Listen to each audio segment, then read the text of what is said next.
হুগলিতে যথাযথ মর্যাদায় পালিত হলো ভারতের ৮০তম স্বাধীনতা দিবস।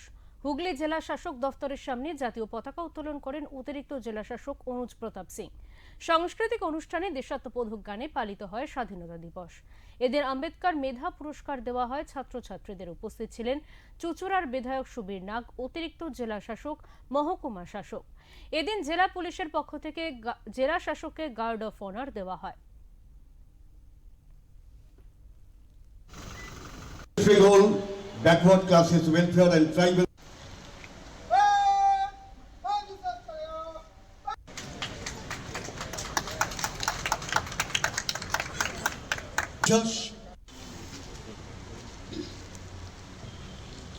এবারে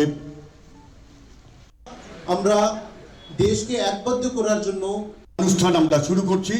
আর এর সঙ্গে